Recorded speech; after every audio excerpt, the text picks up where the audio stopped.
ఓ రేంజ్లో రచ్చ జరిగింది. ఏడాదిగా ఏపీ పాలిటిక్స్ను షేక్ చేసిన కల్తీ నెయ్యి ఎపిసోడ్ అటు ఇటు తిరిగి ఇప్పుడిప్పుడే క్లైమాక్స్కు చేరుకుంటోంది. ఓవైపు నెల్లూరు ఏసీబీ కోర్టు నిందితులను విచారించేందుకు రెడీ అవుతుండగా, ఇంకోవైపు ఏకసభ్య కమిషన్ సర్కారుకు రిపోర్ట్ ఇచ్చింది. ఆనాటి టీటీడీ ఈవోగా ఉన్న ఆఫీసర్దే మిస్టేక్ అన్నట్లుగా చెప్పుకొచ్చింది. దినేష్ కుమార్ కమిటీ రిపోర్ట్పై సర్కారు ఏం చేయబోతోంది? అప్పటి ఈవో మీదే చర్యలు తీసుకోనుందా? ఆయన అప్పుడు గమ్మున ఉండిపోవటానికి కారణాలేంటో తేల్చనుందా?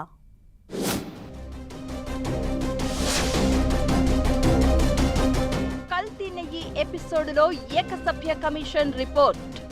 అప్పటి ఈవో అనిల్ కుమార్ సింఘాల్దే తప్పని నివేదిక.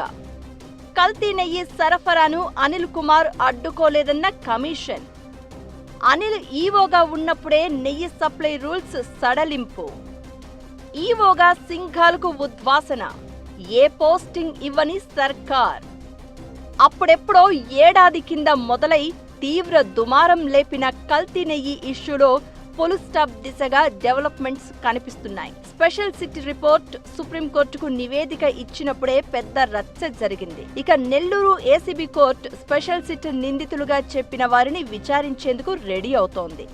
ఇంతలోనే ఏపీ సర్కారు నియమించిన ఏకసభ్య కమిషన్ ప్రభుత్వానికి రిపోర్ట్ ఇచ్చింది. కల్తీ నెయ్యి వ్యవహారంలో నాటి ఈవో అనిల్ కుమార్ సింఘాల్ సహా అధికారుల వైఫల్యాలను ఎత్తి చూపుతూ వారిపై చర్యలు తీసుకోవాలని ప్రభుత్వాన్ని కోరుతూ నివేదిక సమర్పించారు రిటైర్డ్ సీఎస్ దినేష్ కుమార్. నెయ్యి నిబంధనలు సడలించడంతో కల్తీ నెయ్యి దందాకు తెరలేపారని, అప్పుడు అనిల్ కుమార్ సింఘాలే ఈవోగా ఉన్నా అడ్డుకోలేకపోయారని కమిషన్ ఆరోపించింది. ఆయనతో పాటు అప్పటి ప్రొక్యూర్మెంట్ జీఎం, ఎఫ్ఏసీఏఓలను బాధ్యులుగా తేల్చింది కమిషన్.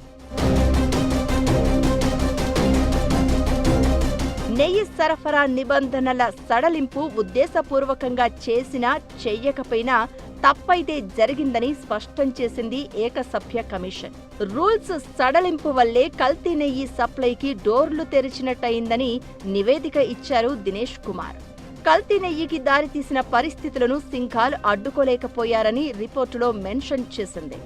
నెయ్యి సప్లైకి రూల్స్ సడలించినా అప్పుడు ఈవోగా ఉన్న సింఘాల్ టీటీడీ బోర్డును ప్రశ్నించలేదని ఏకసభ్య కమిషన్ తెలిపింది.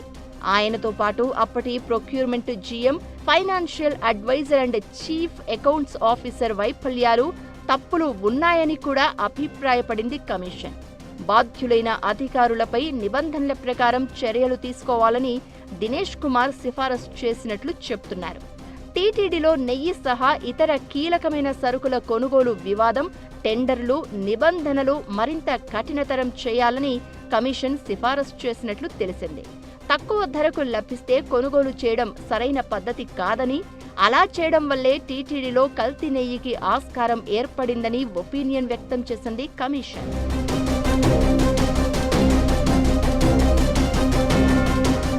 సీనియర్ ఐఏఎస్ అనిల్ కుమార్ సింఘాల్ను ఫస్ట్ టైం టీడీపీ ప్రభుత్వ హయాంలోనే 2015 మే 6న టీటీడీ ఈవోగా నియమించారు. ఆ తర్వాత 2019లో జగన్ ప్రభుత్వం వచ్చాక కూడా ఆయనే ఈవోగా కొనసాగారు. 2020 సెప్టెంబర్ 30 దాకా ఈవోగా ఉన్నారు. అయితే నిజాయితీపరుడు, బాగా పని చేస్తాడు, సమర్థుడన్న పేరు అనిల్ సింఘాల్కు ఉంది.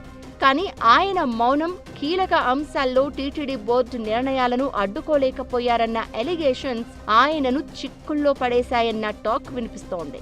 2020లో నెయ్యి కొనుగోలులో ఉన్న కఠినమైన నిబంధనలను సడలించారు. వీటిని అడ్డుకునే అధికారం ఈవోకు ఉంది. కానీ ఈవో నుంచి ఎలాంటి వ్యతిరేకత లేదని సిబిఐ సిట్ తేల్చింది. ఇప్పుడు ఏకసభ్య కమిషన్ కూడా ఇదే అభిప్రాయం వ్యక్తం చేసింది. సిబిఐ సిట్ నివేదిక ఆధారంగా ఈ ఏడాది ఫిబ్రవరి 1న టీటీడీ ఈవోగా అనిల్ సింఘాల్ను తప్పించింది. ఇప్పటి వరకు సింఘాల్కు పోస్టింగ్ లేదు, వెయిటింగ్లోనే ఉన్నారు. ఇప్పుడు ఏకసభ్య కమిషన్ కూడా ఆయనదే తప్పు అన్నట్లుగా రిపోర్ట్ ఇవ్వడంతో ఆయనకు కొత్తగా పోస్టింగ్ ఏమో కానీ ప్రభుత్వం ఎలాంటి చర్యలు తీసుకుంటుందోనన్న ఉత్కంఠ కొనసాగుతోంది. అనిల్ కుమార్ పైనే యాక్షన్ తీసుకుంటారా, లేక నెయ్యి సరఫరా రూల్స్ సడలించినప్పుడు ఎందుకు మౌనంగా ఉన్నట్లు, ఆయనపై ఎవరైనా ఒత్తిడి చేశారా అనే అంశాలపై ప్రభుత్వం ఫోకస్ చేయనున్నట్లు తెలుస్తోంది.